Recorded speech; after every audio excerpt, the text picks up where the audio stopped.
Meeting is called to order.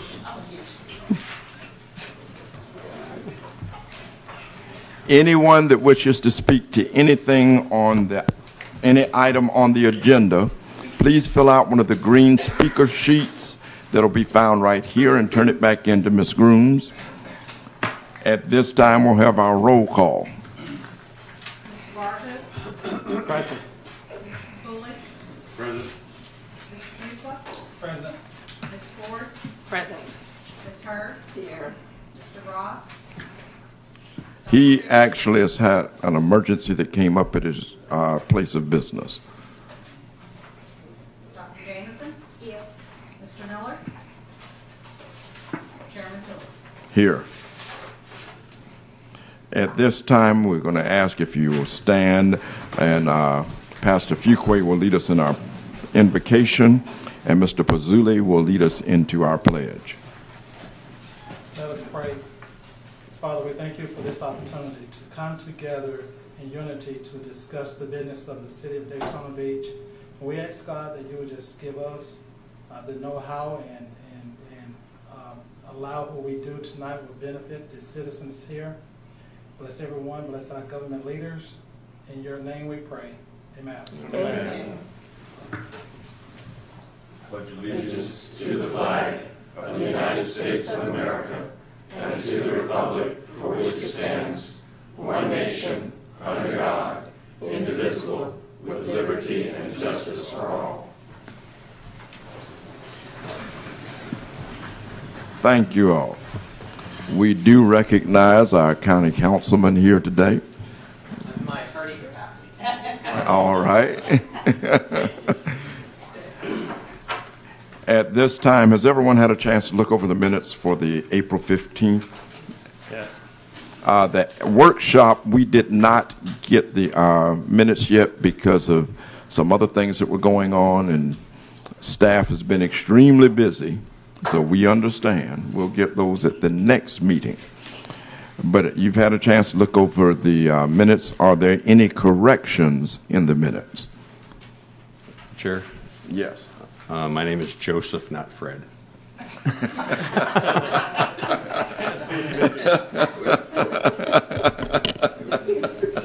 Any other corrections? At this time, we will entertain a motion. Mr. Chairman, with those corrections, I move that we accept the minutes as indicated. Is there a second? Second. It has been properly moved and seconded that we accept the minutes with the stated corrections. All those in favor, let it be known by the sign aye. Aye. Opposed, like sign, and the minutes are approved. At this time, we're going to adjust our agenda somewhat. One of the reasons is because we don't have certain staff people here. I don't see Captain Blanchett or anyone from the code reports down. Not that they needed to be here, but simply because they're not. We would rather take care of our action items at this time, and then we can come back to the staff report. Is that okay with everyone? Mm-hmm. Yes. Okay. At this time, we'll call for item number 7, DEV 213-135 Site Plan, Daytona Toyota South.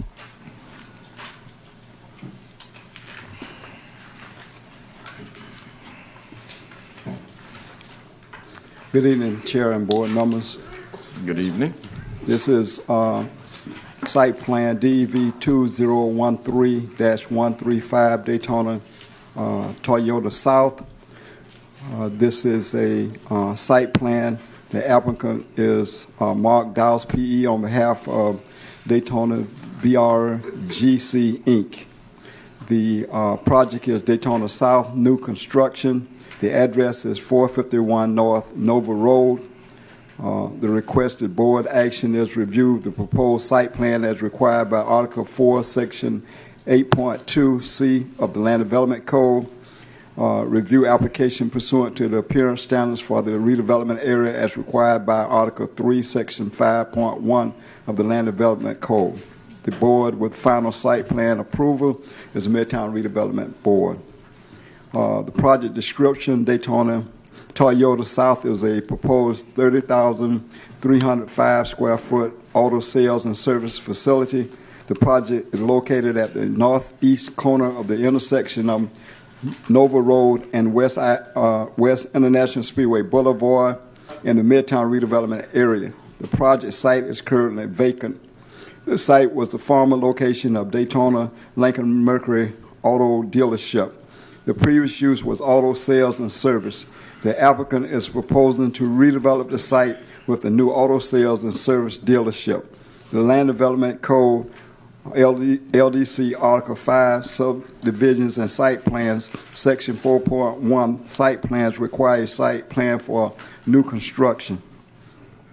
As you recall, at the last meeting, they were before you with a conception review of the site. I'm not going to read the whole report. We do have the applicant here tonight. We'll be able to answer any questions regarding any changes in the site plan that as were presented before. But based on the information that you have before you, it is the recommendation of staff that the Midtown Redevelopment Board approve the site plan, including there's one thing I need to bring out before you, and that is the adjustment in the single-family use. But that is one of the, based upon their request, staff is requesting that the site plan be approved, including the requested modification to the required buffer yard adjustment, the single-family resident use for the project known as Daytona Toyota South, located at 451 North Nova Road, subject to outstanding staff comments, including the reduction of the number of wall signs on the project to 6 to comply with applicable LDC requirements, and refurbish the buffer yard wall to comply with applicable redevelopment design standards. I think these were some of the issues that were brought up at the last meeting. They have made adjustments to that. The applicant is here, a representative for the applicant is here to answer any questions or concerns that you may have. All right. Just before Mr. Morris comes, we have already dealt with a lot of the things going on here, so we're basically just reviewing the site plan. A lot of the questions that we had before obviously have been addressed, and we're happy to see that. After Mr. Morris and Mr. Doust, I'm going to ask if we'll begin any questioning with our professional.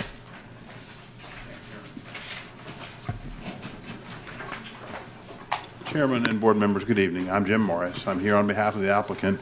As the chairman mentioned, I'm joined by engineer Mark Doust, and the property owner, Mr. Danahauer, is here this evening as well. He's in the second row. I think, as the chairman said, most of what you were interested in was covered, but a couple things are a little different. The landscape plan has been shown to be increased with more plants, more canopy-style plants, and so on to provide increased landscaping. Also, the board may recall there was discussion about maintaining the residential side of the wall, in other words, the housing side of the wall. I did visit the neighborhood. I went house to house, and I think most people may have been at work, but I did speak to one lady who said absolutely she was fine with it. And each house that I went to, I not only went there and knocked on the door and asked for people in person, but I left written letters with them so they could have my phone numbers and how to contact me and so on. And what I said to each of those property owners, whether in person or by letter, was it would necessitate somebody coming onto their property briefly to be able to paint the wall and take care of it. The lady that I spoke to said she absolutely would be glad to have that done, that she was thinking about doing something herself, but of course she was cooperative with that. So I imagine, you never know until you have everybody's permission, but it would only be a brief intrusion to their rear yards to maintain the wall by painting it and making it look better. And I would expect the rest of the folks there would agree. One house did appear to be unoccupied. It had a big private property sign up on the eave, but inside it was all empty. So that part of it, we'll have to address it whenever we get there.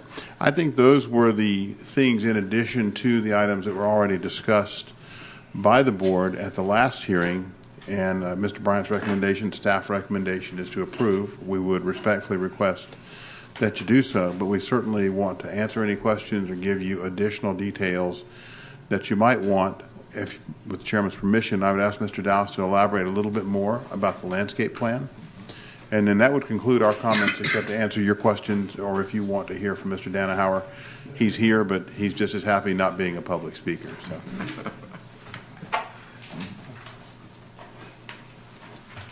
Mr. Chairman, members of the board, my name is Mark Doust, and we're the project engineers, surveyors, and landscape architects for the project.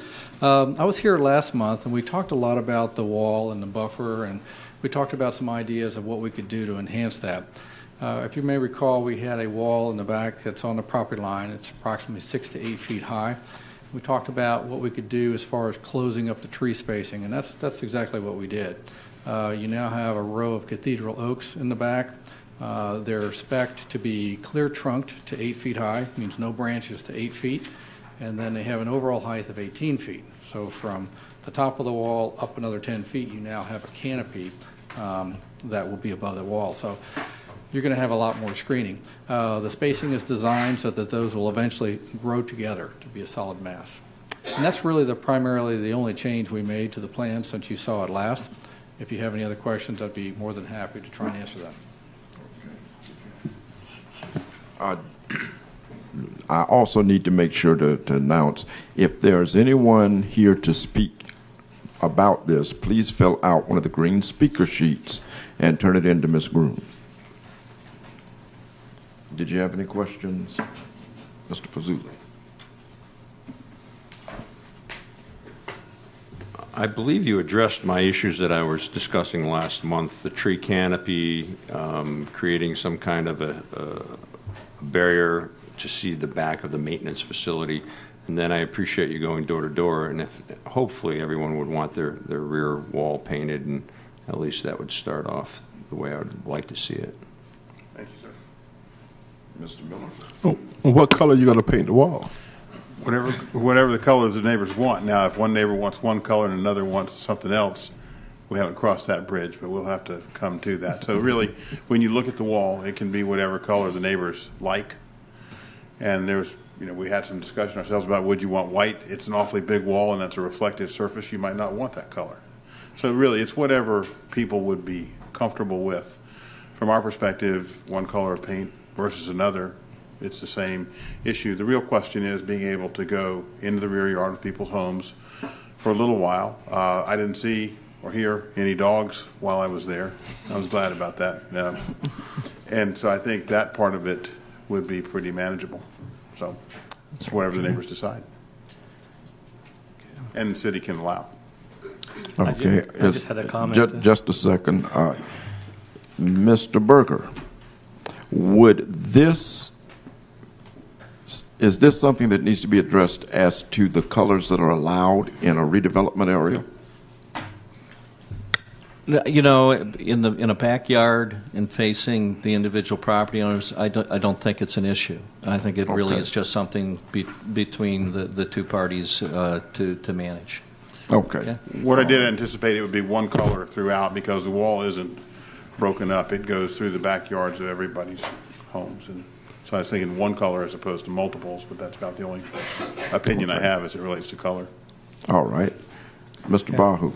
I had a comment pretty much to say thank you for being good neighbors and certainly reinvesting back in our community. The question I had, which was addressed, was the traffic flow, ingress, egress, yes, sir. And that has been taken care of. So I do appreciate that because the safety of our citizens is certainly one of our major concerns. And so I just think it will be a great asset to that area of the community. Thank you. Yes, sir. Mr. Fuqua? My question is, between the wall and the neighbor's property line, do you know if there is an easement between Yes, sir. It's the two? actually, excuse me, I didn't mean to talk over you. Sure. It's actually on the property line. It is on the property line? Yes, sir. Okay. So there isn't an easement for maintenance, if that was your question. That was the question. It would need to be with their permission. It's basically centered on the property line, and that's why the neighbors would need to consent. But from the perspective of the neighbors, it would be a minor intrusion, and the lady that I spoke to just smiled at me and said, well, yeah, why wouldn't I want that done? She didn't say those words, but that was what her expression said. No problem. Dr. Jameson? Thank you for making contact with the Yes, ma'am. behind there, and I would suggest that you do not ask them what color they Okay. Okay, no democracy then. As long as it's not blood red or something like that. No. The idea is to make it a. Okay, I think y'all can do that. It's to make it a pleasant, unobtrusive color is the idea. Yeah, maroon and gold will look good. Ms. Ford. No, but thank you for going out. Yes, ma'am. Trying to make point of contact with the citizens. And, I did ask you about the wall height. So ma'am. we are still going with 5 Pardon me? wall I'm sorry? on that buffer wall on that back side. Because remember we talked about it. Oh, yes. 10, so you're asking for. We're using the existing wall height. Okay. And I estimate it to be 8 feet, and I did that by counting the number of blocks, which are 8-inch block. And when you count them up, it turns into approximately 8 feet. Okay. And so then that's why we also looked at the vegetation to get a canopy that goes up above it for a couple reasons. One is to break the space between the wall and the vegetation that occurs. It's just a nice texture change. And the other part of it is it helps with light and noise. So those factors are really the components that play a role in it. From a perspective of the canopy itself, it can be maintained. There's actually room on the dealership property for the tree to develop a canopy, and at the height of the trees, the canopy can go over the wall too. Of course, if someone doesn't want it, it can be cut at the property line. Okay, thank you. Yes, ma'am. Ms. Hurd. Good afternoon, Mr. Morris. Good afternoon. I would just like to say thank you for giving back to the community. I do have a question, but I won't ask you. Okay. Later, 3 or 4 years down the line, when the walls begin to mildew, will you all go back? 3 or 4 years from now? Yes, ma'am. Will you all go back and repaint it or revisit? Certainly that will be the case. You see Mr. Danahauer's property on Nova Road a little bit further north, and he always keeps it in great shape, and it's a family-owned business. His sons are in the business with him now, and that's, I'm sure, the way it will be done. I would say one other thing, just as a footnote, when I was there was actually a cleanup crew on the property just policing the property, even though no construction has started or anything, and it was folks that were hired by Mr. Danahauer to be there and just do cleanup and maintain, to the extent you can, the property in its current condition. Yes, thank you. Yes, ma'am. All right. Chairman, thank you. Thank you, sir. And Mr. Danahauer, we want to thank you for taking on this project because that particular corner had become an eyesore. And we thank you. About time. Exactly. All right. And no one from the public wishes to address this at all? Okay. And for those of you who are late arrivals, if you do wish to address any item on the agenda or you wish to be part of our public comments, please fill out one of the green slips up here and turn it back into Ms. Groom. Okay. Thank you. All right. Moving to now, what I'm going to ask is for, yeah, I'm going to ask for a motion at this time. Dr. Jameson. I move that we accept site plan DEV 2013135 as submitted. Is there a second? Second. It has been properly moved and seconded that we approve the site plan DEV 213-135 for Daytona Toyota South as submitted. All those in favor, let it be known by the sign aye. Aye. Opposed, like sign. The motion carries. At this time, we'll hear item number 8, DEV 214-051, conceptual review. Thank you, board members, very much. Good night. Thank you. Good night. Thank you. We thank you both for coming.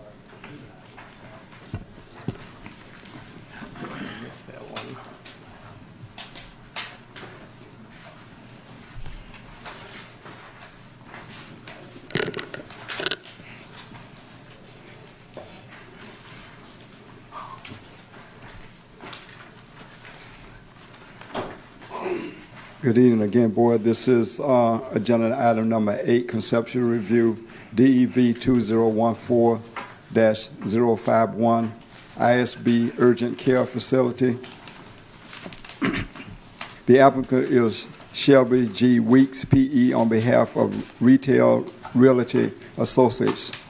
The project is International Speedway Urgent Care Facility.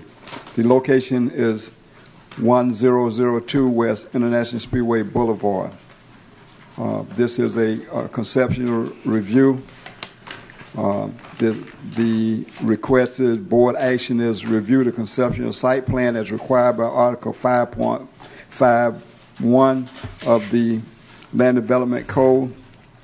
The project description is International Speedway Urgent Care Facility is a proposed 5,256 square foot professional service medical clinic facility. The proposed facility is located on the out parcel of the Midtown Plaza PCD. The Midtown Plaza PCD is anchored by the Burlington retail store and was the former Daytona Mall. Midtown Plaza is located at the northwest corner of the intersection of North Nova Road and West International Speedway Boulevard in the Midtown redevelopment area. The applicant is proposing to develop the out parcel of the Midtown Plaza PCD with the commercial structure. Analysis. City staff has received a site plan for the review and input of the Midtown Redevelopment Area Board. The applicant is currently undergoing site plan review for the project. The applicant is required to undergo the following approved process: conceptual review by the Redevelopment Area Board, staff reviews project through the Technical Review Team, TRT, and Midtown Redevelopment Board reviews and approves the site plan. Article 5.1 of the Land Development Code, LDC, states, for all development in excess of 20,000 square feet, GFA, and redevelopment areas and historic overlays, displays of districts, a concept plan shall be required prior to submittal of a site plan. The concept plan shall be reviewed by one of both of the following boards. The concept plan for any development located in the redevelopment area shall be reviewed by the redevelopment board for the area. The concept plan for any development located in historic overlay shall be reviewed by the historic preservation board. For concept plan for any development located in both an historic overlay and a redevelopment area, the historic preservation board shall provide recommendations to the area redevelopment board. The applicant is requesting that the board review the attached site plan information and provide any comments for the conceptual review of the project. The project has been through one review by staff. You have in your packet the site plan that was submitted. This is an example of one of the other locations that the facility is located. We do have the applicant here this evening to answer any questions that you may have. Keep in mind, this is just a conceptual review. It does have to go back through technical review team for their comments, and it will be returned back to the Midtown Redevelopment Board for a final site plan approval. Okay. And Mr. Clemmer? Yes. All right. We've got Mr. Clemmer that will address this. We've got Elliot Jameson that will address this. And also we have, well, that's it. That's it for this one. And after they have addressed it, we'll begin our questioning with our professional. Yes, Dr. Jameson. Could you tell me, is this inside the mall? Yes, it's on a 2/3 of an acre parcel that's inside of the mall area. Actually, the shopping center is on the three sides, the east, west, and north side. And then, of course, we got frontage on International Speedway. And I'm sure he'll address that during his comments.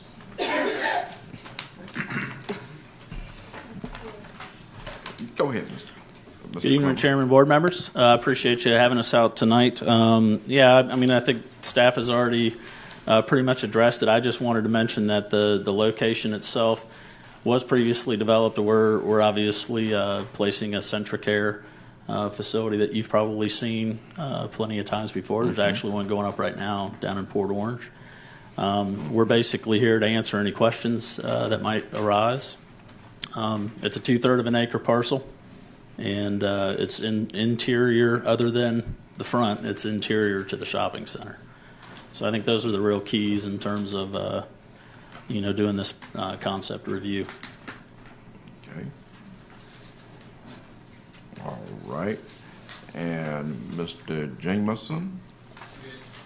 You're good? All right. We'll begin with our professional with any questions by the board.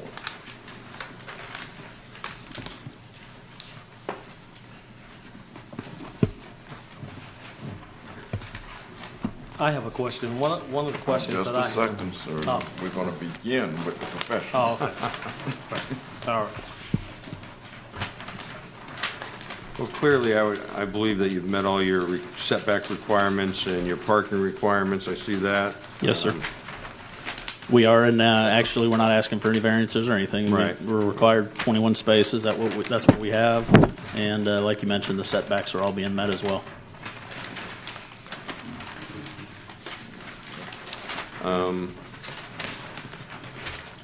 In circulation, there were no issues with circulation, vehicular circulation, or any of those nature things.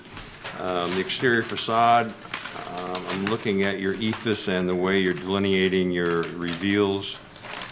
I like it better than the photograph that I just saw, so I think it's an improvement upon the next generation, perhaps, of this building. Yeah, I mean, as you guys are probably all aware, I mean, it's a prototype building, so that view that you're seeing, that's what they build every time with the Central Care facilities.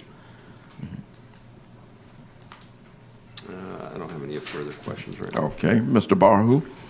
I think you kind of answered my question. What about the circulation problem, especially in the mall areas or out parcels areas and so forth? There seem to be more and more buildings going up and less parking space. So the circulation will certainly be one of my concerns, especially in that area. Sure. And that has been. Any particular concerns? I mean, we are bringing the ingress into the property is into the shopping center, as far as we basically can take. Right. And well, it's no particular problem per se. It's just a matter of the congestion and the flow of traffic and the safety of individuals crossing from one place to another, getting from one store to another. So it's just how does it flow and make sure we have a proper circulation of all traffic. That's all. Safety. Cool. Okay. Thank you. Mr. Fuqua?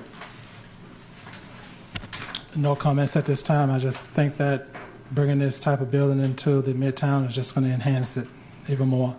Absolutely. Mr. Miller? I'm excited. It looks great. Welcome to the neighborhood. Thank you. Dr. Jameson? Ms. Ford? Nothing at this time. Ms. Hurd? And I want to thank you all for coming in. The concept looks wonderful, and I'm glad to see it in an area that is within walking distance to some of the people who would need to use it. There you go. Thank you so much. Thank you.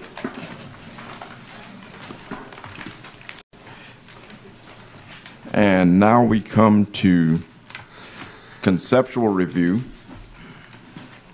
DEV 214-053, BCU Residence Hall.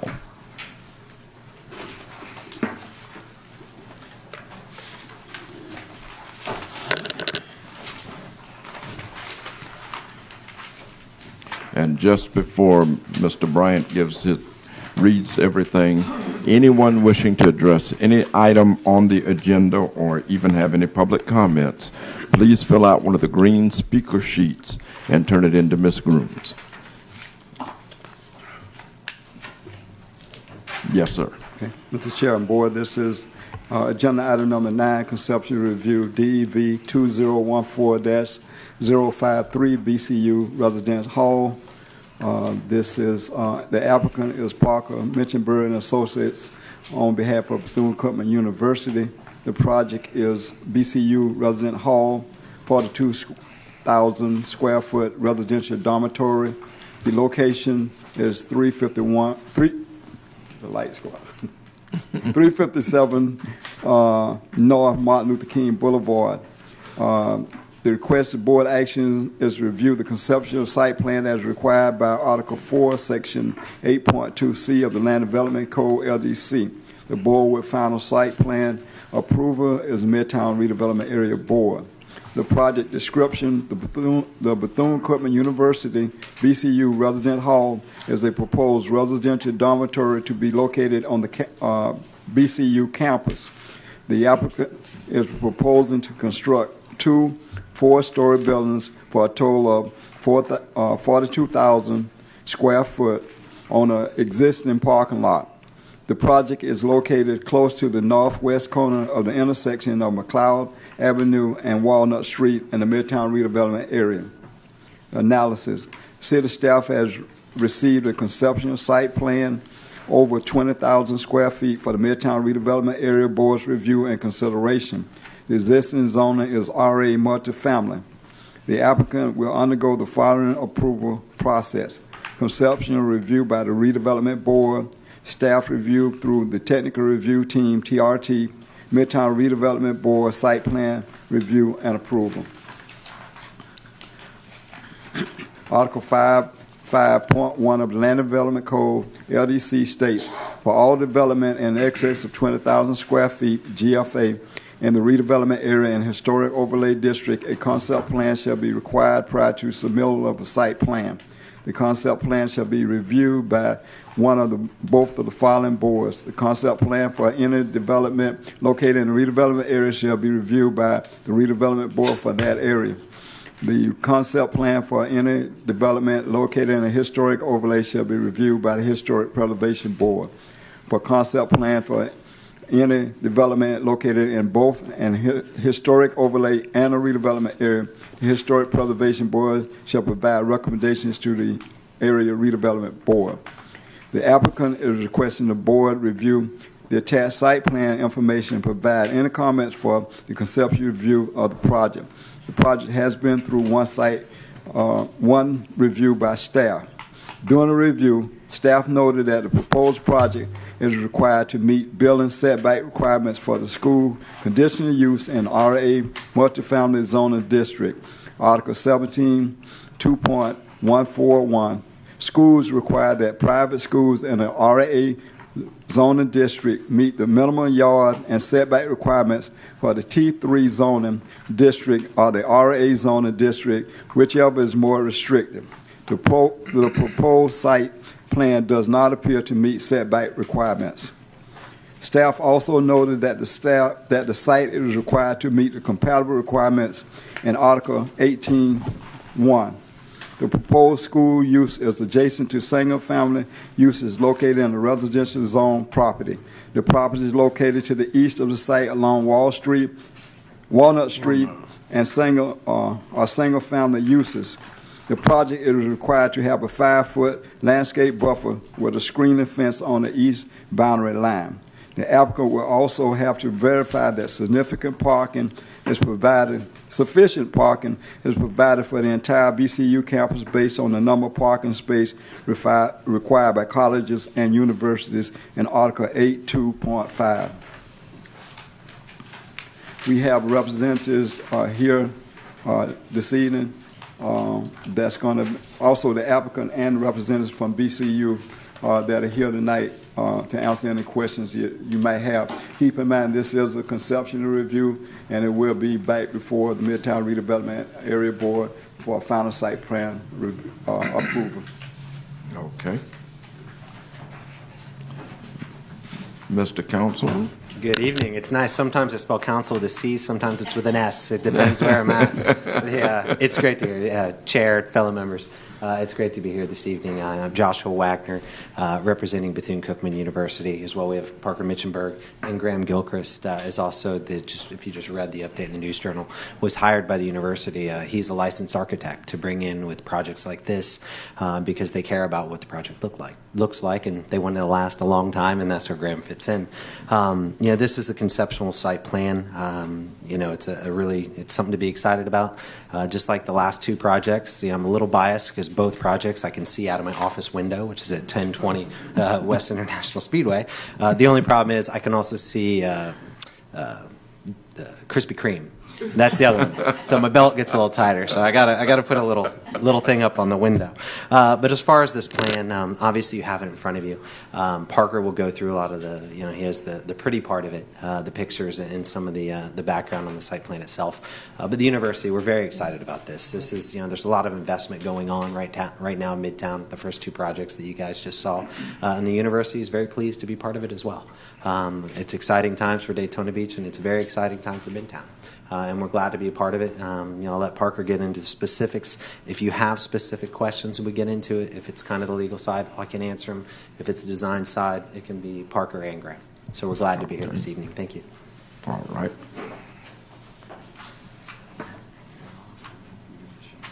No, I don't need him. I don't know. Thank you, Josh. Parker Minchenberg, 1729 Ridgewood Avenue. My firm is the civil engineer and landscape architect for the project.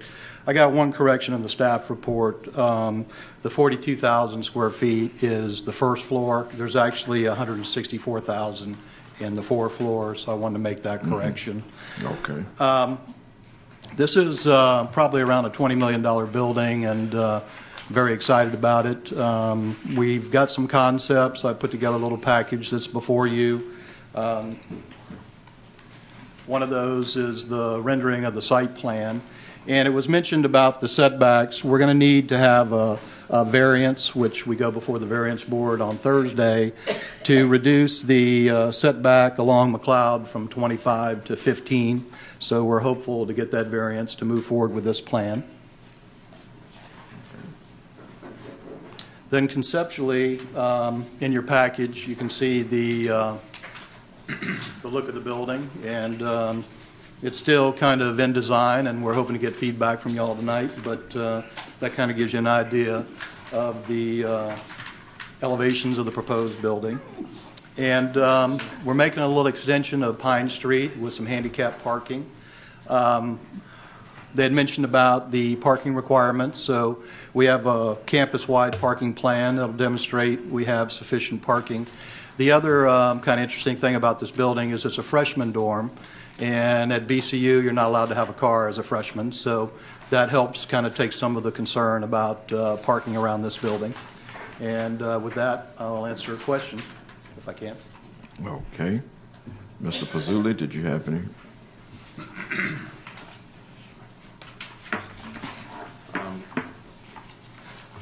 In the report, there's a certain number of parking spaces required for dormitory residences. We're removing a lot of parking spaces, so is there a master plan or someplace? Yeah, what we'll be submitting with the projects that we've done at Bethune-Cookman, we have a count that's based on one parking place per 3 students, one parking place per employee, and one parking place per teacher on the largest shift. So with the final site plan submittal, we've already prepared the parking and demonstrate that campus-wide we have more than enough parking for this facility.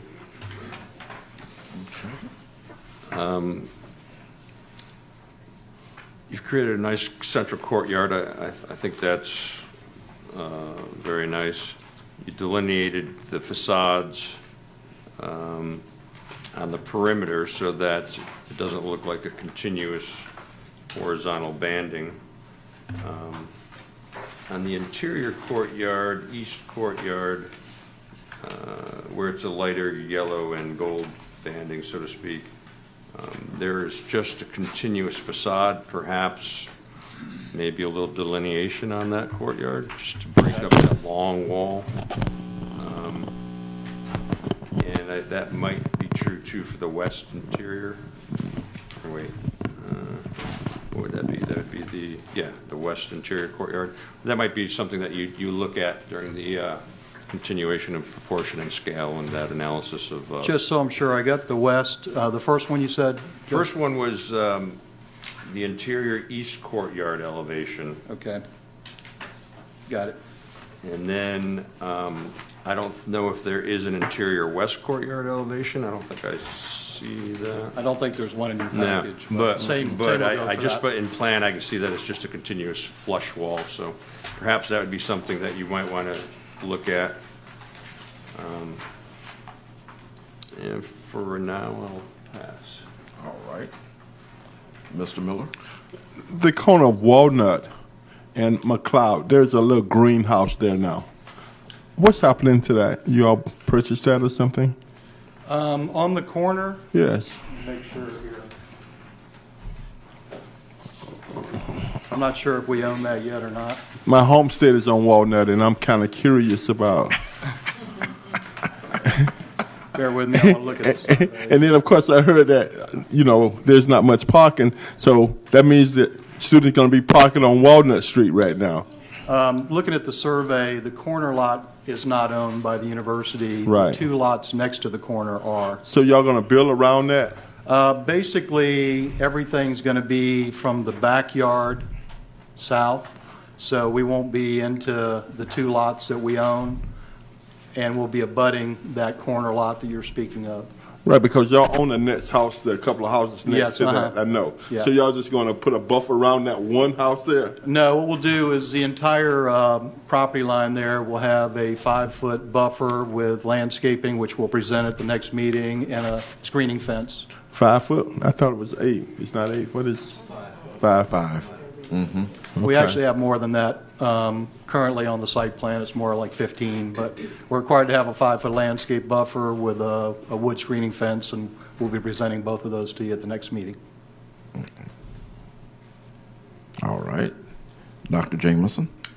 You do not meet the setback requirements, but there's no details in him as to what's required, yes, what's required, but how different you are from the requirements. If you do not get the variance approval, will you have to redesign this whole area?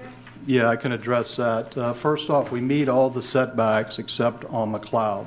So that setback requirement's 25 feet. We're seeking 10-foot relief from that to have a 15-foot setback. If Thursday it's not granted, we'll have to pull the building back another 10 feet. What it does is it crowds the backside next to the existing buildings to the rear, so that's why we're asking for that 10-foot of relief. And to go into that further, we're trying to get the students hanging out in the back rather than the front, which every neighbor would appreciate, especially, if you want them to congregate out back. So, and there's a courtyard. There's a reason for the courtyard. So, it makes sense to keep campus. It looks great, but at the same time, to keep noise levels down, you can design ways to incentivize to go the other ways.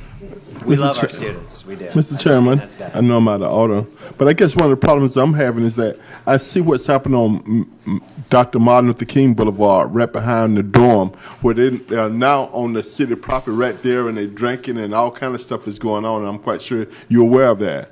And we just don't want to see that happening, not my neighborhood anyhow, on Walnut Street. I really don't. Well, what I'll do too is I'll look into the issue that's happening in the other area. If you want to call me, I'll talk to you later about it, but I'll address that issue. I don't want to have to call you. I'm telling you about it now. Well, I want you to make sure you point it out so I can see the right place and I can see it's happening. So I'll go out there myself. Okay. And remember now, this is a freshman dorm. So Right. many of the parking space issues, we really don't have to address because freshmen cannot drive at Bethune-Cookman. I have children that's in college, and even though they can't drive on campus, they put their cars off campus, and that's the problem that I'm having. Since they can't drive and we're giving up parking space, that means they're going to be in the residential area, and right now we're congested there on that street now. So I'm kind of concerned about that from the safety of We understand that, but our issue is right now is that we're dealing with the conceptual plan. I passed that. I don't have a problem with that. Okay. And I know that the structure is going to look wonderful. It's just that I don't want that type of impact. That's understandable. Yeah, that's perfectly understandable because I wouldn't want them in front of my yard either. But next, Ms. Ford? Nothing at this time. Mr. Bahu? Yeah. Well, again, my only concern about that, again, you have a 4-story building, you have single-family houses that's lower down, is the noise level. Right. Because being young people coming in first year of college, it's, you know, it's not the parking, it's the party. And so that's what I'm concerned about, the noise. And I know some of the residents on that street, and some of them Elderly. are older, elderly residents. And so I'm really concerned about the noise level projecting downwards. Okay. Mr. Fuqua? No, everything has been addressed that I had some concerns about. Okay. Ms. Hurd? Well, being a 50-year graduate of Bethune-Cookman this year, I am happy to see the school continuing to expand. But I must say, we do not want to push the students to the back. Now, you know what's in the back there. The park, the bar, and everything else. But I'm not worried about that. Because if the students are here to do what they come to do at the school, and that's left up to the Daytona Beach Police Department to come in and do what they have to do. I'm looking forward to the expansion of all of the buildings there. Thank you. Now, one question that I would have for both of you gentlemen, well, mainly for Mr. Wagner. Have the residents been advised of what's going on? Yes, I sent the notices out for obviously for the BOA. As far as the variance, I also sent out a letter inviting them to a party. See, I was thinking even after college, you still think about. It's not a party. It's not a party. Tell me where my mind is at. I'm supposed to go to a surprise party in a couple minutes for a nice mayor of here for many years. But no, I sent a letter out as well to the neighbors, the same group, as well as reached out to a couple of the various homeowners groups right in there to the Dickerson Center on May 20th at 5:30 to go over everything, to get feedback, a neighborhood meeting, and specifically asking them. It's the way I like to see projects handled. It's not an informational meeting. It's here's information as well as a feedback, and I specifically put that in the invitation that this is about giving us feedback so we can make sure to address issues and maybe they have some ideas to make it better. So we're very actively involved in making sure everyone understands what's going on and taking their feedback. So I appreciate that. Point of clarification. Yes. I live at 383 Walnut. I haven't received a letter. It should be a certified. It's 150 feet from the variance, and then I think there were. I can check. I think 50 letters went out. So it takes the way they draw it up because you have to get a certified letter from the property appraiser, and they actually certify the distance of what to do. And then what I did to go beyond that is I wanted to make sure it was into the community as well. And I also emailed the. I have their name. I can grab it in my computer, but the Midtown group as well as a group near the Dickerson Center that towards the north side of it, just to make sure to capture individuals that aren't part of that zone. There's the initial zone, but then I wanted to get a larger area around it. I'll be looking for my letter. Yeah, Sure. it's mixed up with your That's the 20th at 5:30. At 5:30? You should have two letters. Just saying one will be certified for the BOA if you're 150 feet from it. I'm not sure if you're 150 feet from it, but if you are, then you get the certified, and if not, well, if you are, you also get a letter inviting you to the party. The party, okay. Sorry. When is the party? It's May 20th. Now I'm going to have a bunch of people show up ready to eat a bunch of pizza. It's an informational meeting with feedback. It's May 20th at 5:30 at the Dickerson Center is when it is. All right. And we thank you for the conceptual plan. I believe that this is something that we really need to embrace, but we also want to make sure that the college has, well, the university now, y'all forgive me, I'm still used to BCC, but the university has asked that the citizens participate with the university. And we don't want to be reactive. We need to be more proactive and work with the university as closely as possible. So I do know that May 20th meeting is specifically designed for the residents around the building area, but we also, it's a public meeting. So let's go in and actually participate with that. And I see some of the people here from the neighborhood watch. If you could please relay that. Okay. Thank you. And we also see the heat representative here going.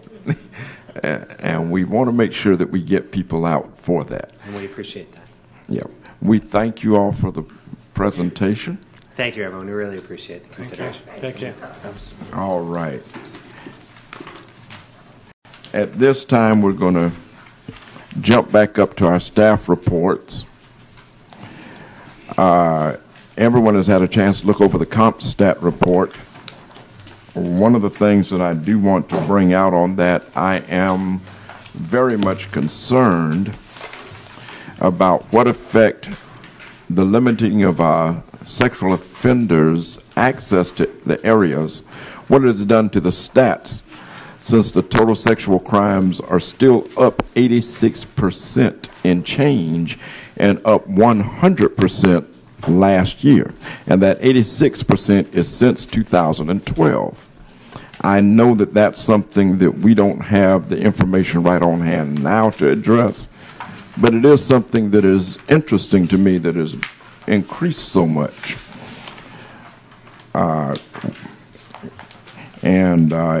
If we could get some type of feedback on that, I would greatly appreciate it, because we have moved out most of the sexual offenders, and now we're still seeing an 86% increase since 2012.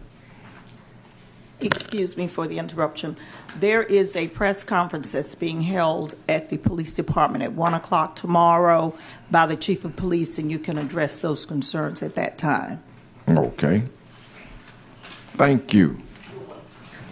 Any other issues on the CompStat report? Mr. Chair, just for information purposes, the CompStat had been every other Thursday of the month at 3:30. Is now moving. Okay. This Thursday will be the last Thursday that'll be at 3:30. It's going to go back to the original 8 o'clock morning session every other Thursday. I think it's the second and fourth Thursday, I think, of the month. So it's going to go back to 8 o'clock instead of 3:30. Okay. So noted. Thank you. And please, members of the board, those of you who are available at 3:30 on Thursday, please come out, because there'll be a lot of things discussed there that you'll be able to get information on and be able to be better informed with regard to the CompStat report. It's very informative, the situations that are handled there. And you'll see some video of some things that will shock you. At this time, are there any code enforcement issues that we need to address?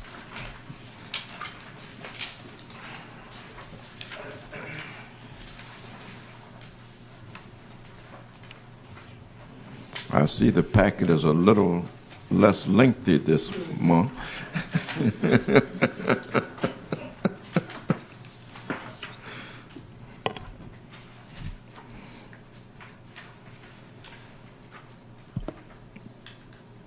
Yes, sir. Nothing on here, but I have a concern, and that concern probably is still with the area of Midtown. What I'm saying, part of School Street is part of Midtown, the other is not. And there are some issues out there on School Street, Vernon Street, and other little pockets there. Mm-hmm. And I've been in touch with code enforcement about it. Okay. One of the main things, daily flea market, daily store open at 834 School Street. Okay. And you've already talked to court enforcement? Yes, I have. But that's not within Midtown? It's not in Midtown. Okay. But it's across the street. Well, we want to deal with Midtown right now. I And the only reason I'm saying that is because no one from code enforcement is here to address Right. that issue. But I'm saying that because I've said it for years, and just like the sexual predators and everybody else on Bellevue, hiding out, walking in the neighborhood and everything, I don't know who drew the boundaries of Midtown. And they're always saying Midtown, and even Soul City, what we call Soul City, is not part of Midtown. True. But that's something that doesn't come before code enforcement. I had to bring it into my Yes, we know. discussion. Thank you. All right, moving right along. Public comments. At this time, we do have one green sheet. Anyone who wishes to address, I'm sorry, yes, sir. Oh, I'm sorry, I overlooked you. I'm sorry. We got so sidetracked with things outside of Midtown until.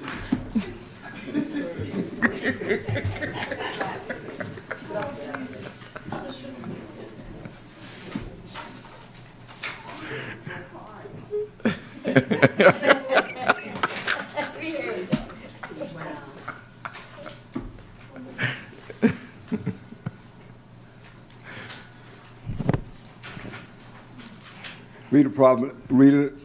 You partying too, huh? You threw me off, man. Of course, this is. I'm bringing this before the board. This was a site plan DV 2013-021, 885 West ISB. This was a project that came before the board, and the board approved that the fencing at that area be a white vinyl fence. As you can see, the fence is wood. I took pictures before the fence was actually painted. That's part of the way it looks now. And that's what the board approved, similar to white vinyl fencing.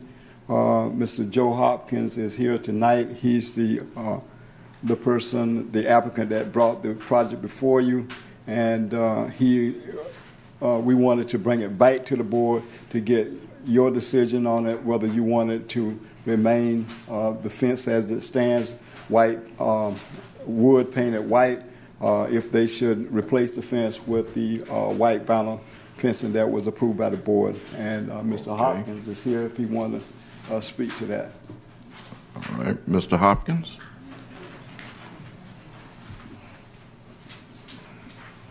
Thank you. All right.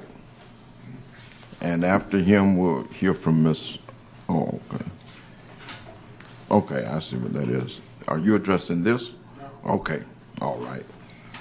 Go, Mr. Hopkins. Good evening. My name is Joe Hopkins. I'm with the Performance Group here in Daytona at 100 Marina Point Drive. I brought this site plan to you guys last year, and if you've driven by, you've seen the progress that's been made to get the property cleaned up.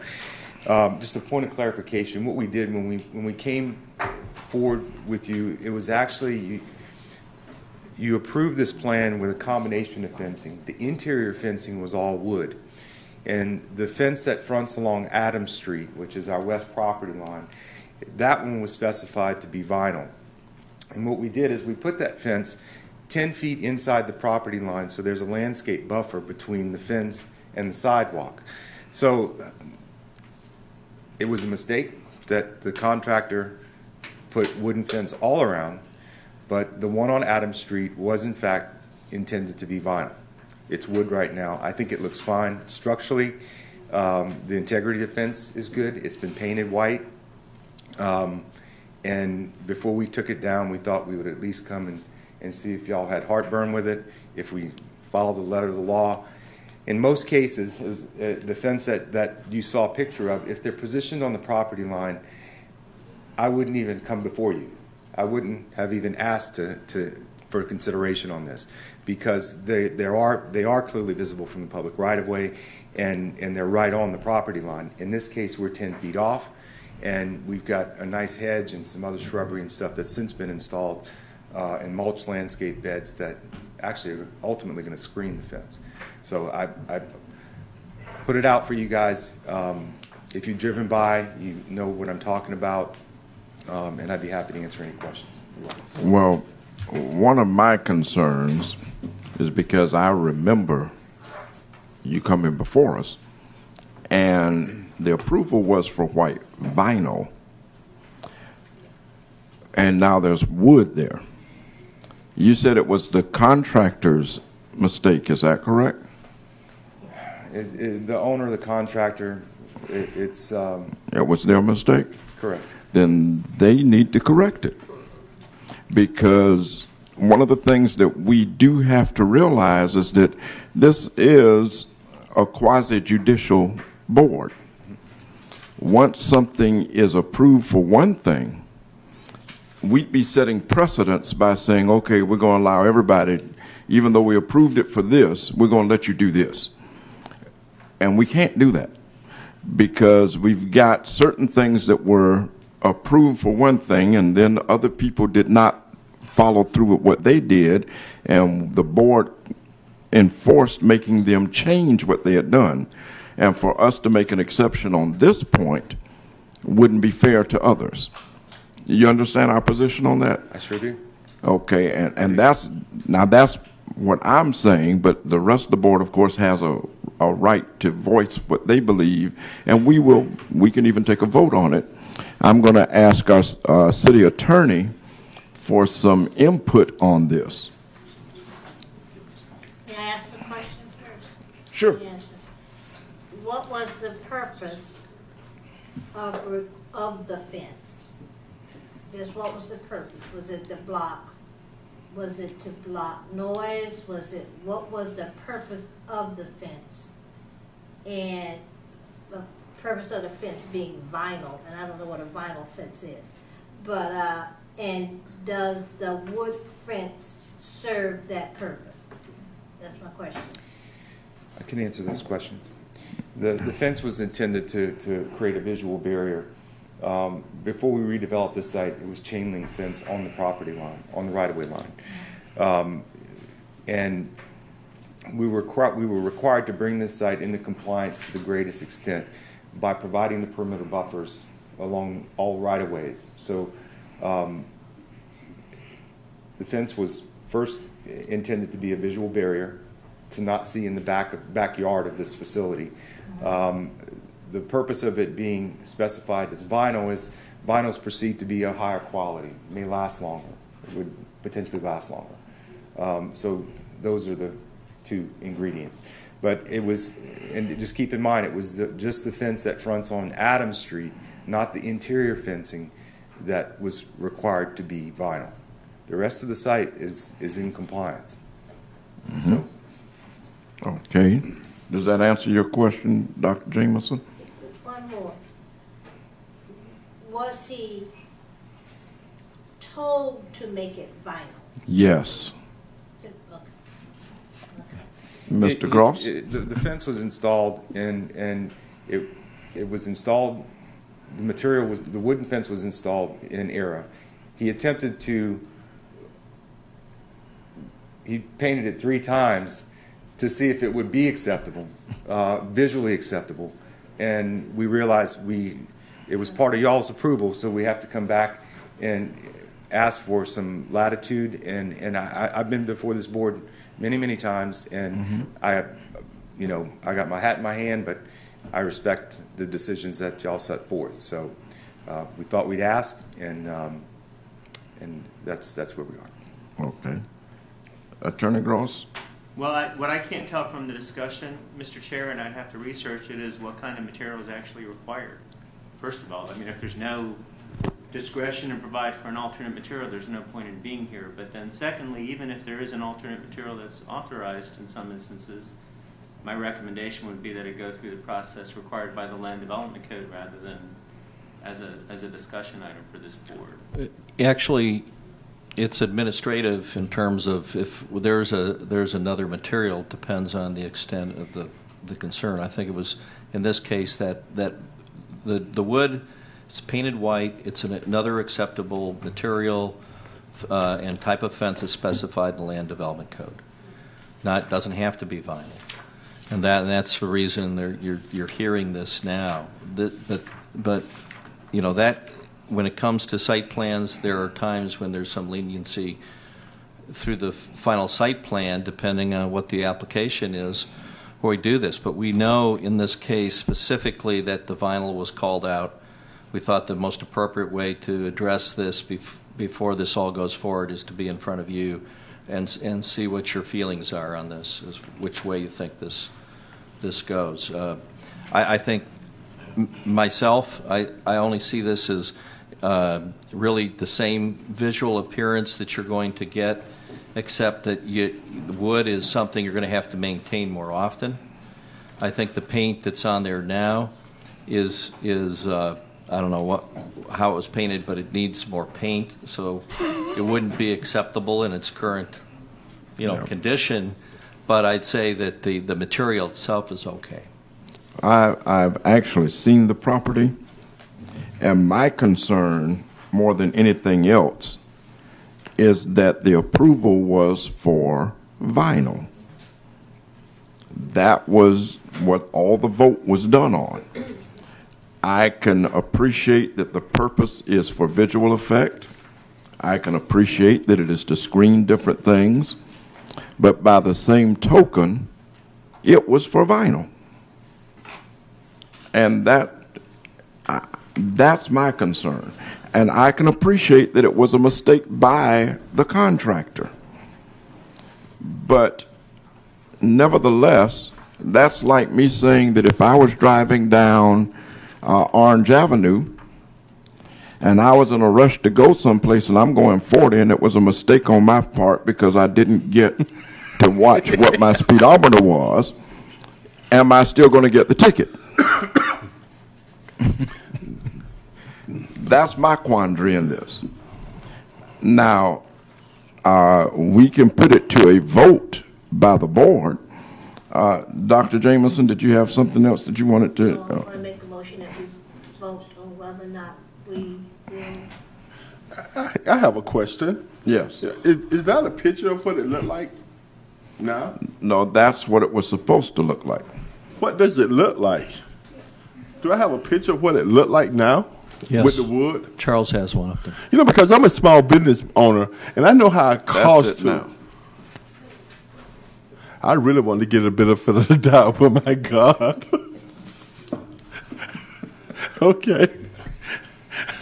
Let's go with the vote. Well, I have a comment. My thing is, if it does the same thing as the vinyl fence, and we bring it up to code, or whereas you put additional paint on it and it's maintained better, then what is the problem with change? I understand what decision the board has made as far as the quality or the type of materials, but if it looks good, does what it's supposed to do, it's kept up, then I don't have a problem personally with it, as long as it's visibly good to look at. So I mean, the same thing. White is white. And that's to a degree, white is white. Right. Different shades. Is not. Well, I say bring it up. Yeah, and when you look at the forms of the material, the wood and the vinyl is going to give you a whole different effect. Yes, I don't care how much you paint it; it's going to give you a different effect. And personally, I think the vinyl was more. When you talk about appearance, is more attractive, and I would not go with the wood fence. Mr. Chairman, I just renovated a piece of property and I have a vinyl fence and it looks wonderful. I'm serious. It makes the neighborhood look so much better, and because I'm a small businessman, I'm considerate of the cost factor. But after looking at the picture there, and if it looked like that and it's just got there, I'm thinking that a couple of years it's going to look awful, and we're going to have no control of that. I think that we should. I like your recommendation, sir, whatever it is. That picture with the column, that's not the fence? No, that's the No. vinyl fence with the column. Yeah. That's, That's the picture of it. That's what it look like now. Now show the other one. I liked it before it was painted.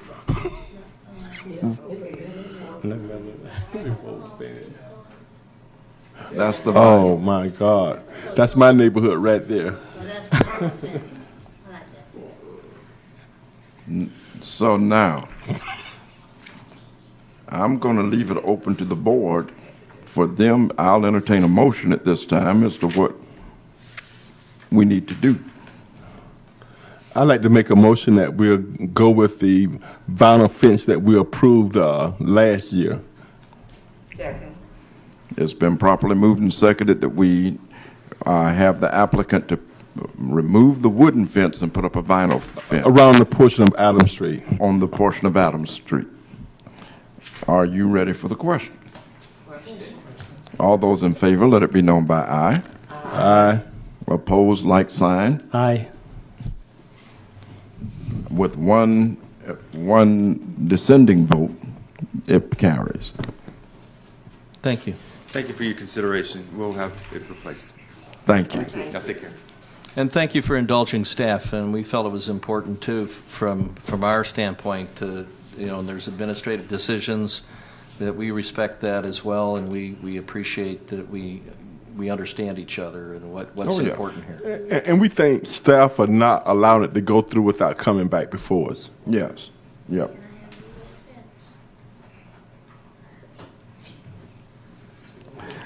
Thank you. Yes, sir. My last thing is just to let the board know that the Busy Bee Cafe at 456 South MLK Boulevard is now open under new management, and I'm proud to say that they are up to date on their payments. Now that's sensational. All right. And that's very important. Has anyone been there since they've been reopened? And it's a big difference, isn't it? Wonderful. That was early morning breakfast too. Buffet. Mm-hmm.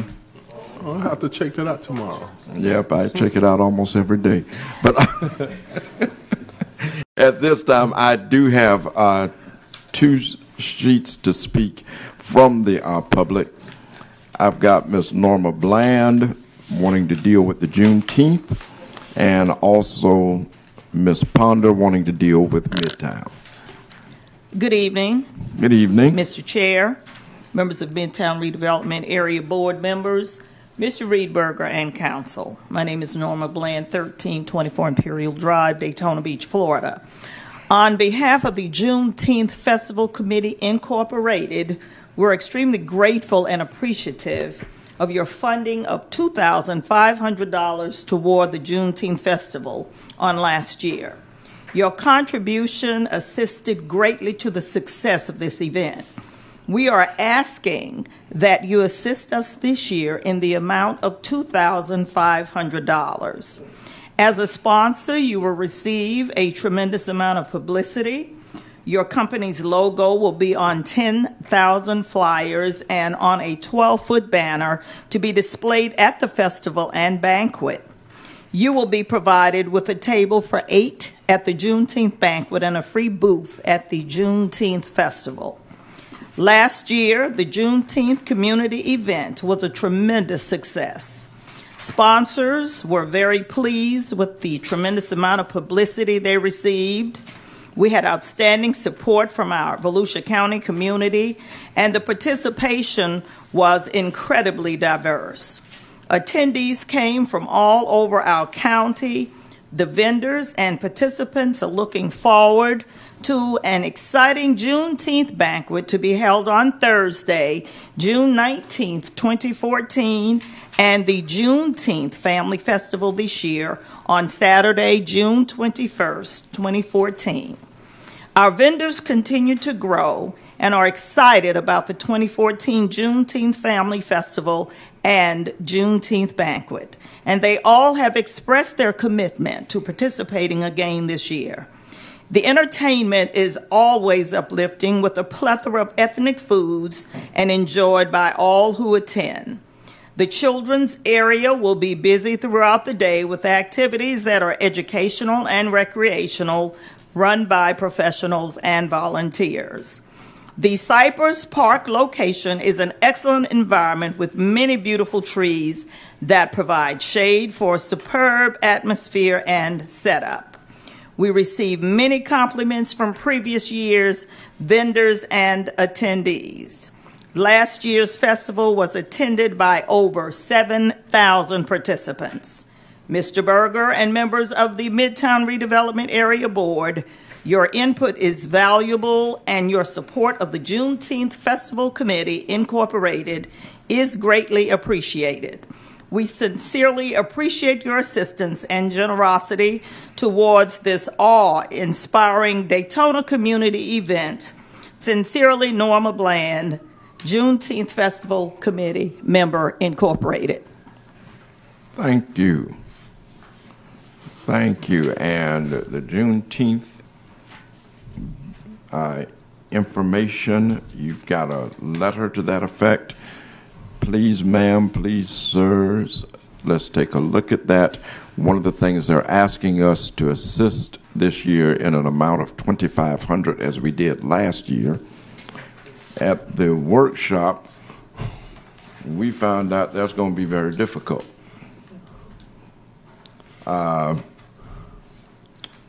What can we do to somehow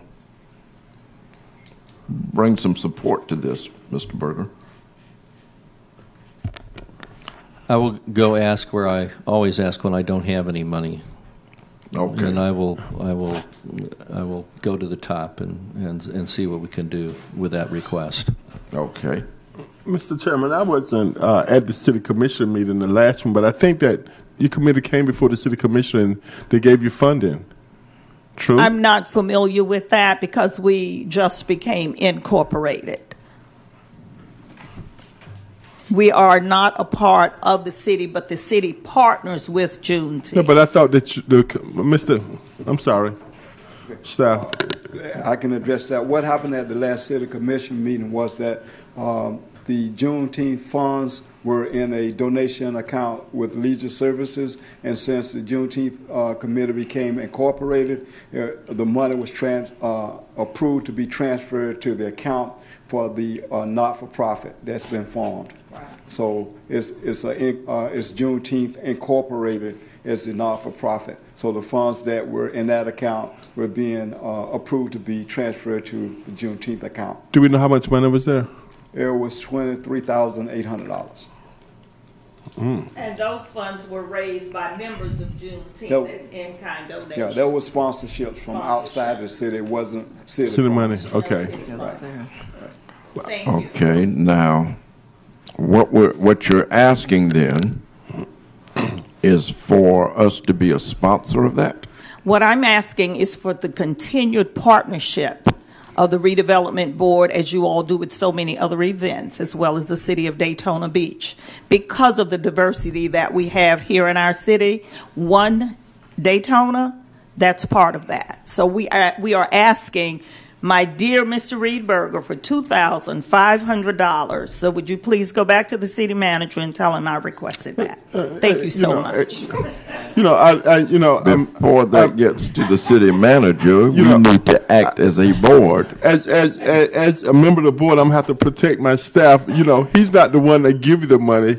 He can only do what we ask him to do, and we haven't discussed it at this point. That was a very personal joke between Reed Berger and myself, so let's not take it to heart. Well, Mr. Miller, you can address the chairman if you have anything further to say. Thank you, sir. We're not going to go back and forth like that. Okay. At this time, I will entertain any motion that anyone on the board has toward this.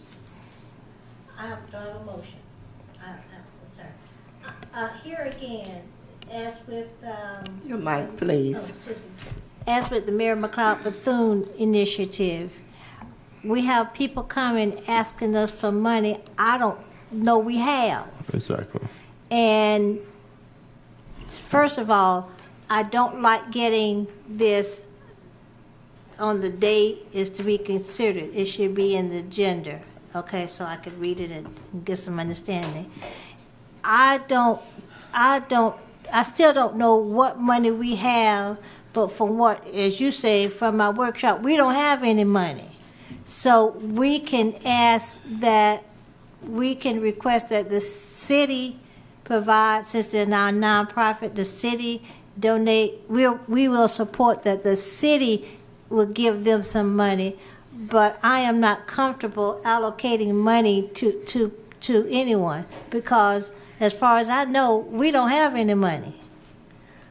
And if we do, I would like to know what it is, how much it is, and decide where it's best to be spent.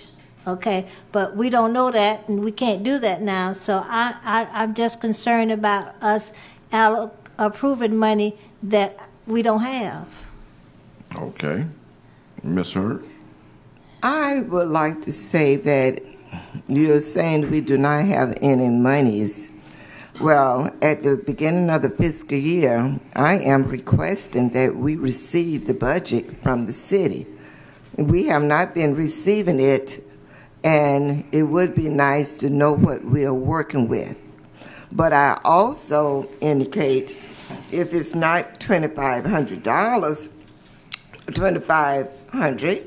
an increase of $500, that we continue to try to give $2,000 in support of this. This is one of the largest events in this area. The largest. Even Orlando doesn't do this. And it continues to grow.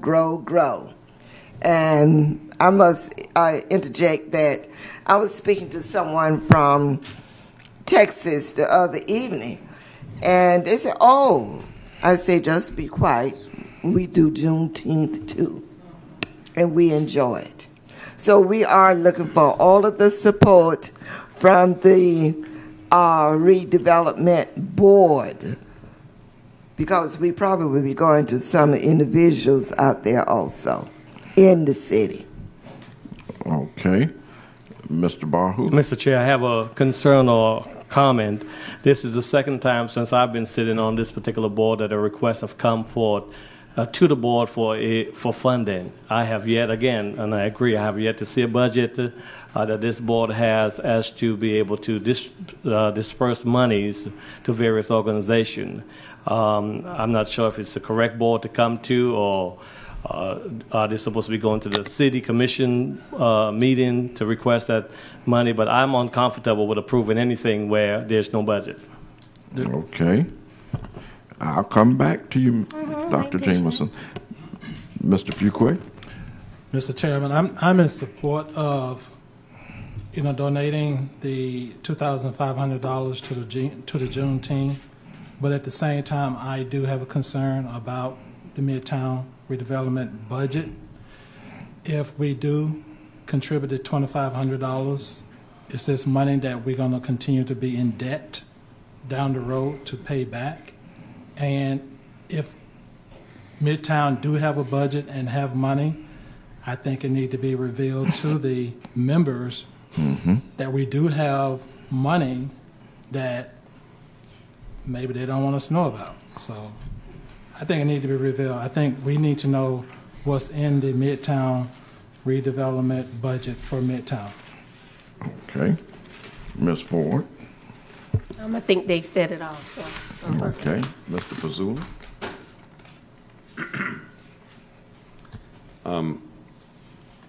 It's hard to give away something you don't have. So if we have it, I'm all in favor of it. If we don't, then I don't know how you give it away. I'll come back to you, Mr. Miller. Let me go to Dr. Jameson, because you both have had questions. I was going to make a motion. Okay. Let me get Mr. Miller first. Well, I'd like to say that I'm very supportive of the Juneteenth committee. In fact, I think I was one of the first people to have a Juneteenth festival here in the city of Daytona Beach. I don't know the budget situation of our board. However, I would love to make a motion that we can ask the city commissioner to give $2,500 to the Juneteenth Corporation on behalf of the city is a recommendation we can make to them, but I'm quite sure they could do whatever they want. But that would be my motion, is that we ask the city commission to contribute $2,500 to the Juneteenth committee, not saying that it comes from our board, but from the city of Daytona Beach. Okay. So Is that a motion? That's a motion. I second. Okay. It has been moved and seconded that we go on record as requesting City of Daytona Beach to allocate $2,500 to the Juneteenth committee. I would even amend that and say even more if they find it in there. You're out of order, sir.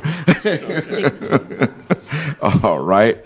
We've heard the motion. Are you ready for the question? Question. Any unreadiness? All those in favor, let it be known by the sign aye. Aye. All those opposed by like sign. All right. Then we will go on record requesting the city to give $2,500 to Juneteenth. Okay.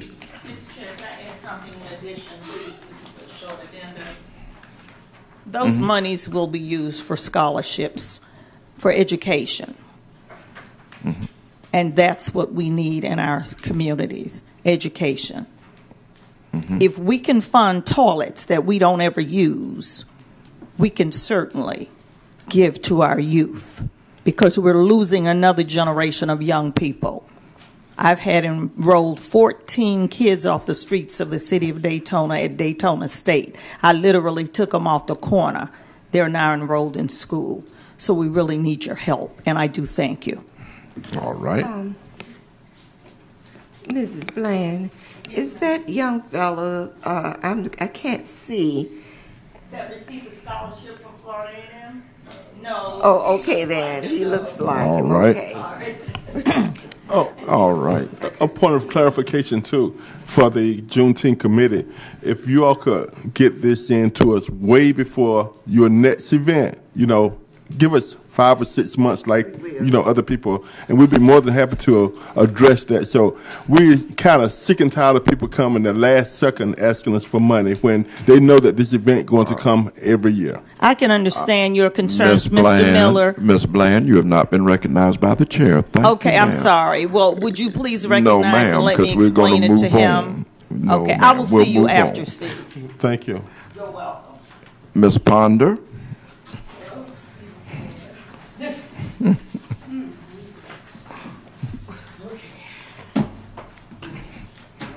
want me to do it, sister? Johnny Ponder, 885 Millie, Daytona Beach. I have several points, but the Juneteenth was done by Charles Bryan and myself 4 or 5 years ago. Is that we give because this is in our community. This is not on the beach side. This is not in the white section. This is for us and for our children. And we have been given this great event that Linda McGee has put together. And I'm really kind of disappointed in that. Reed Berger can get the $2,500. He can get that, okay? So this is not something, Steve, that just happened when they just gave you the paper. We do this every year because when I started, nobody was given to Juneteenth. And you all remember that, you old timers. And we're just trying to make sure that we have things for our kids to do over here, okay? So that's the thing with that. Tomorrow at 1 o'clock, and I've sent out emails and everything to a lot of people. Chief Chitwood at the police station will have a meeting, press conference, and I would like for you all to attend, please. It's very important that we support the chief in his efforts. He is very good to this community. He is very good to the city. and he's very good to our kids. And this is something I know. It's not something that I'm reading in the newspaper, okay?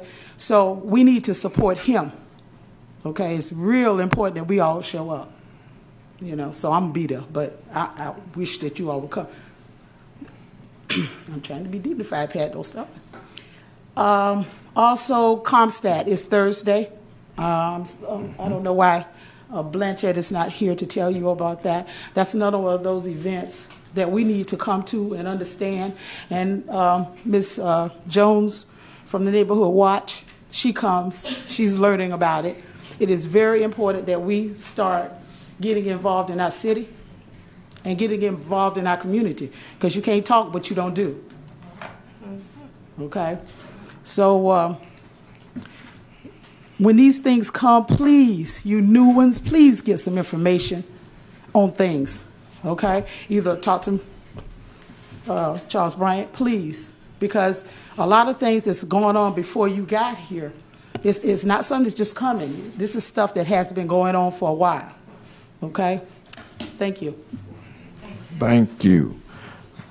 Now, at this time, we will move to our board comments. We'll begin with Mr. Bahu. Okay, thank you.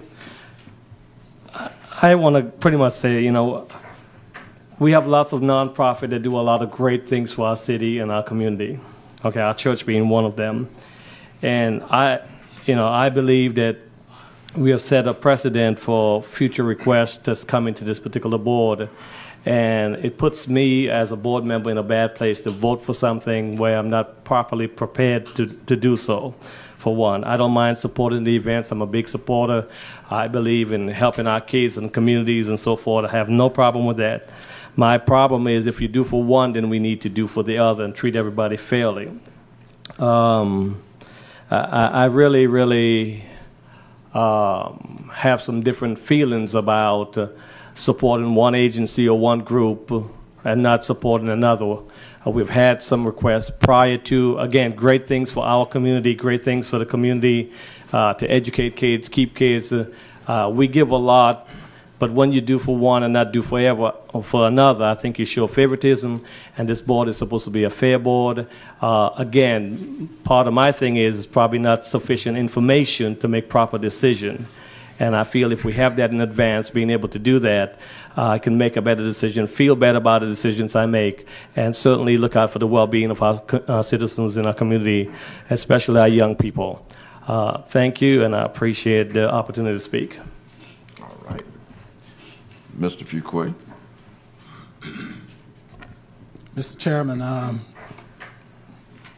again, my concern is about the Midtown redevelopment budget.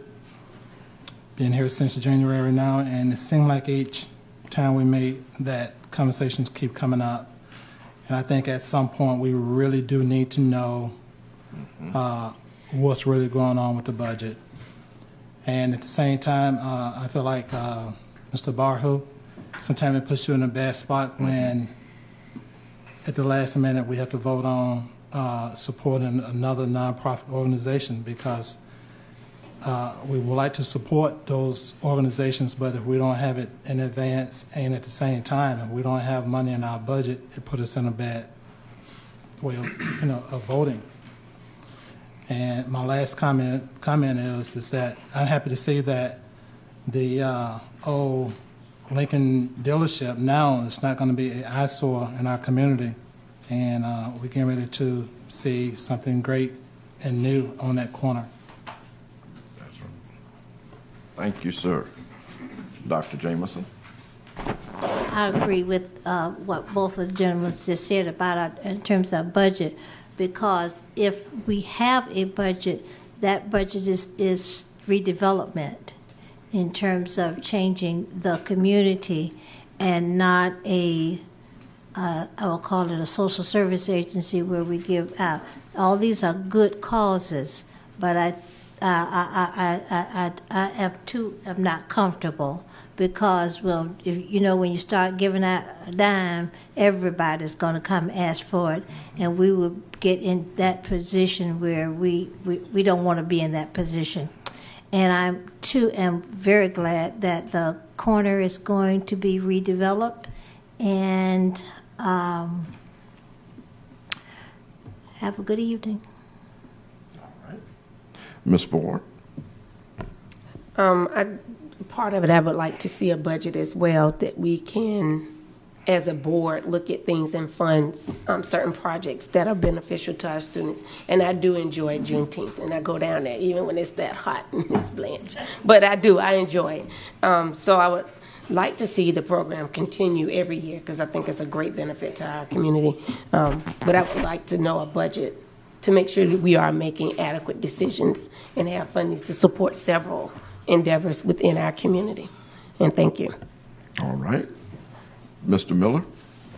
Well, I support all activities that come to the neighborhood. In fact, I was a big supporter of Black College Reunion in the days and had the city spend a lot of money. But again, we have to be accountable to our citizenry. Our board is not a board that has money. Our board is to help develop the neighborhood. And ladies and gentlemen, I really think that what we've seen here today was very, very positive. The companies that's coming into our neighborhood are something great, wonderful. I think the fence that we voted on tonight is going to improve our neighborhood, and I think we should continue to do that. And Mr. Charles Bryant, keep doing what you're doing. We just want to see more and more and more. And Mr. Berger, if you got some money, write the lady a check for $2,500. All right. Mr. Fazuli? You should have asked him for some money, too. I think I'll talk about that. You know, I like that saying, if you got a quarter, give a man a dime. So if we got anything, we can give you something, I hope. As far as the old Lincoln Mercury corner, I think that's going to be a really nice project to see. It'll provide jobs and all kinds of spending, and people will go to what's the donut shop on the corner? Very important.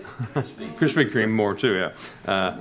The other thing, and the fence issue, clearly we chose, I wasn't here at that time, but a vinyl fence with pronounced columns and infill is much more attractive than that wood fence. I like the wood fence raw wood color more than the painted white, but so I think that was a very good decision. Lastly, I was at that our workshop for our master plan, for our Midtown plan, and something, and I wish I knew Kenneth McGee better, and I'm going to reach out to him and try to get to pick his brain a little bit. But one of the things he said at the very, very end that was disturbing to me is the validity of this board, and I didn't want to hear that. I didn't either. But we're here, and I think we're making good decisions, and it's all in a positive, go-forward attitude, proactive. So, Reed, do you have any input? Do you know something I don't know? No, I can tell you that this board has for years since I've been here making valid decisions. I mean, I think sometimes the concerns are, and there's a lot of, sometimes it demands great patience because everyone wants to see change, wants to see it happen. It's been a long time coming, and now the economy's getting better. It darn well should be changing.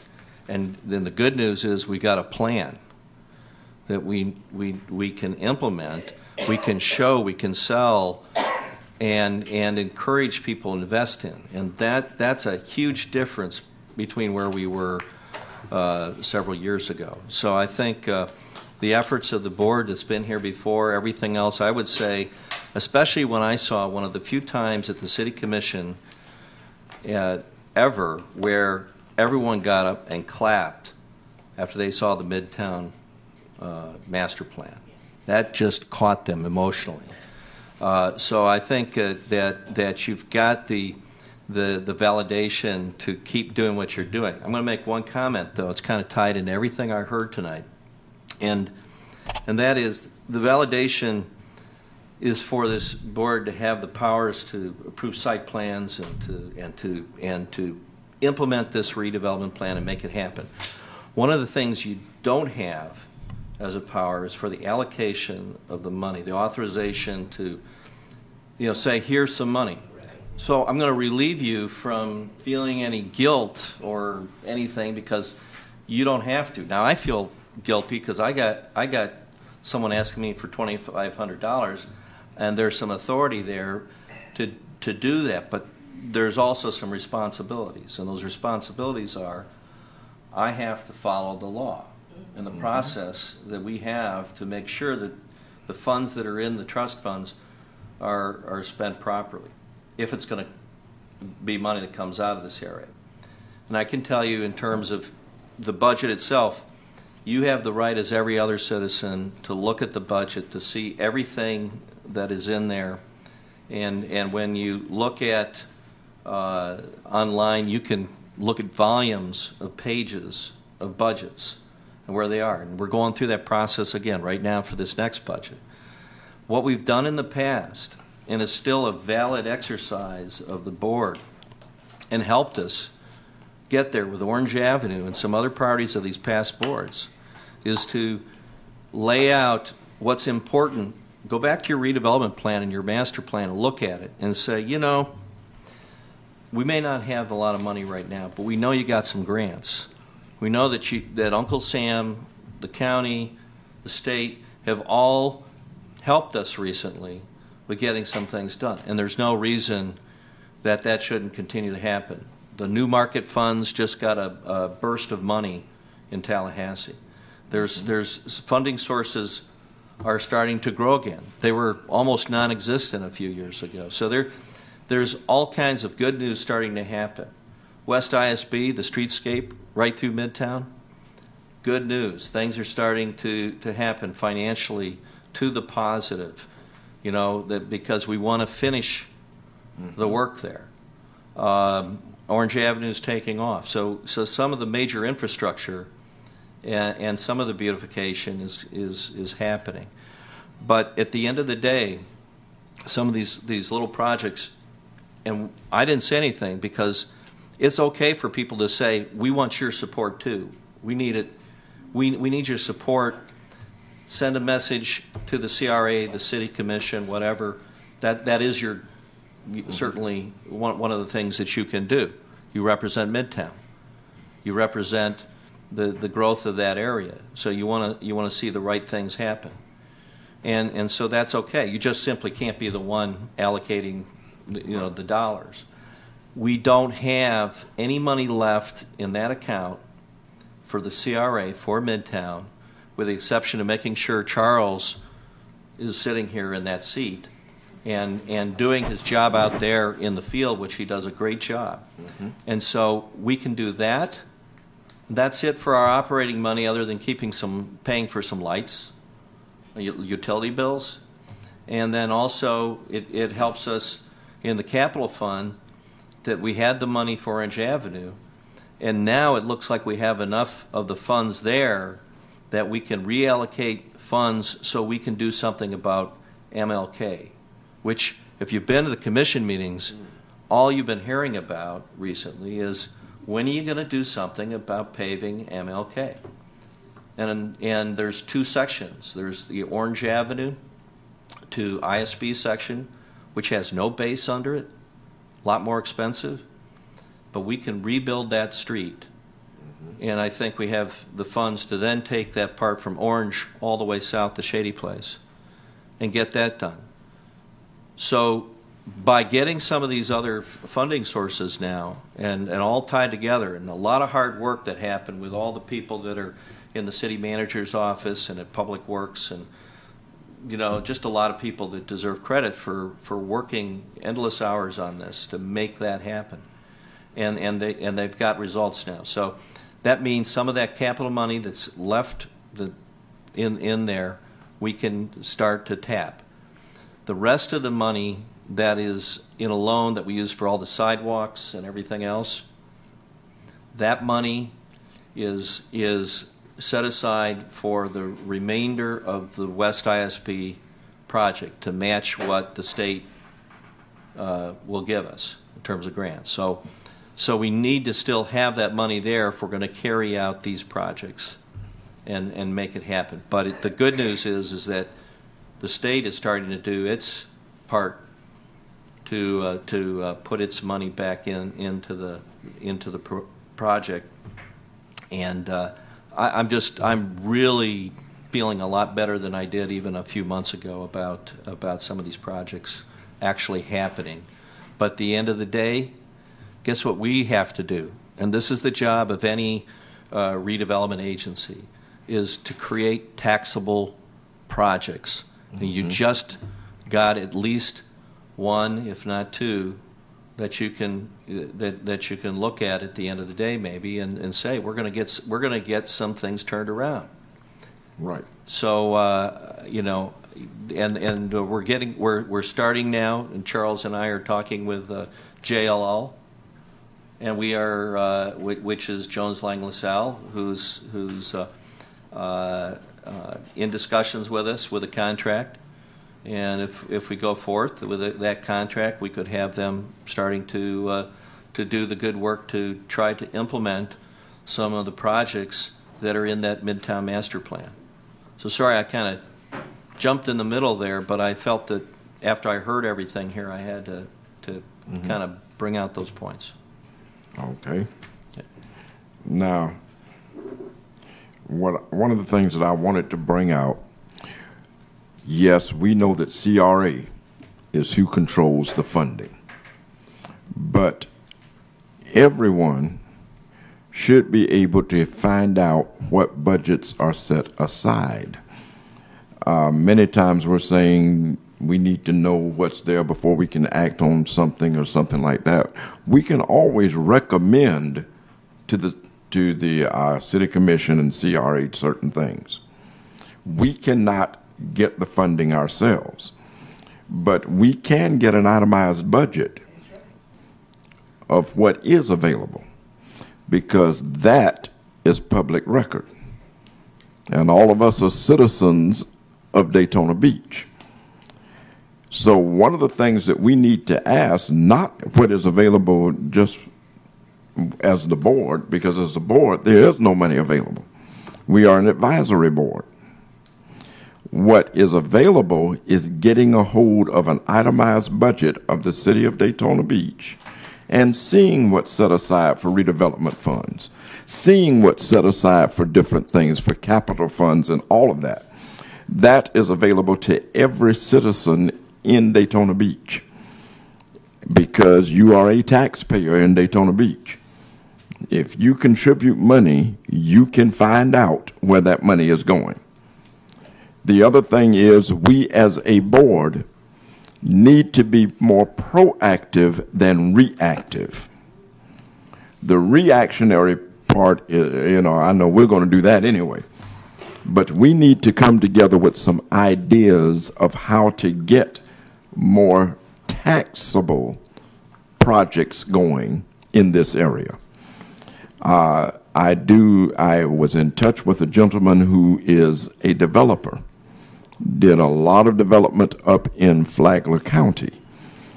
And I was speaking with him about looking at the master plan and coming up with some ideas to do some development down this way, because he's looking to get back into developing again. And we, as a board, need to get the citizens to come out and be involved. One of the ways to get the citizens involved is for us to make known what is getting done. Now, I know everybody's going to say, well, how do we do that? You open your mouth and talk, because you're going to talk anyway. Why not talk about what we're doing? And one of the things that I'm always mindful of, one of the reasons that I'm on this board now, is because I heard everybody complaining about things that were going on with the Midtown board. And I came and I told Ms. Ponder, I came out here because all I heard about Midtown was complaints. But now I see what you all are doing. I'm supporting you 100%. And after that, I even got on the board because I see what's going on. We cannot let the sidewalk meetings take precedence over what's going on here.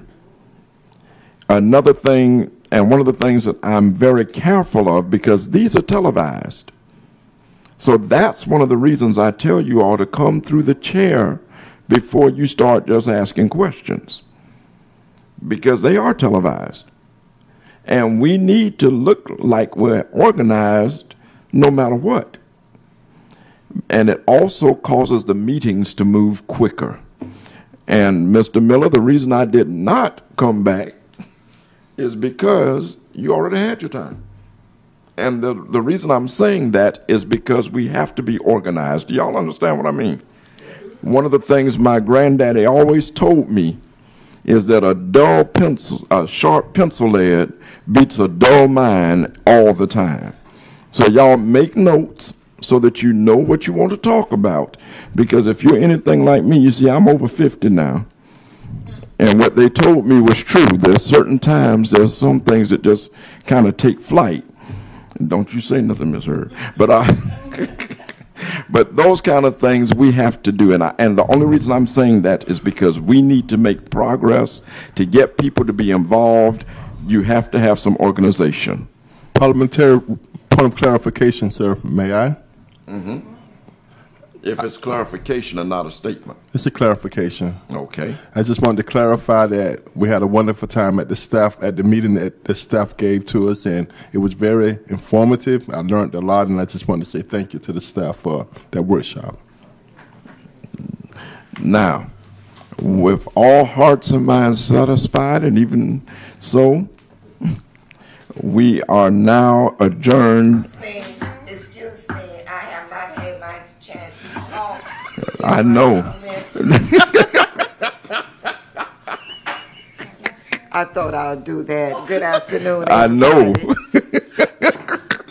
Go ahead.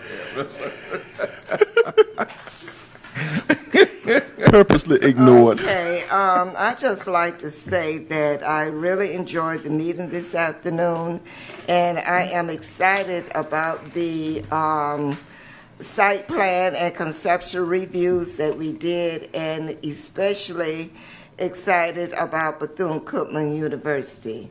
And I will repeat it again. This is my 50th graduating year. I graduated in 1964. My. Yes, when it was BCC. I also would like to say that we have been About working 70 years old. with Juneteenth for many, many years. And I'm just the type of person, we can't give to everybody. Everybody do not come and ask for anything. So we respect those who come with a plan and ask. We analyze it, and then if we have, we give. There are many organizations out there who would love to come. So take the time and open your mouth and come. That's all you have to do. The commissioners give money. They have monies, but they take under consideration where they put the money. And people, I don't know whether they know it in the community, they don't even come and ask for funds. So that's what they need to learn to do. They are part of the city, and they should come. I would like to also say about the vinyl fence and everything. If we can go back, not tonight, and look at the building, the restaurant supply building on MLK across from Checkers, it is still horrible. And maybe we can come up and have them to put up a vinyl fence also and keep it clean. Tomorrow is graduation for Bethune-Cookman, and sorry I won't be at the 1 o'clock meeting, but I will hear about it, and everybody have a good night, good weekend. Now, you may close. Thank you for your permission. Thank you. The meeting is adjourned.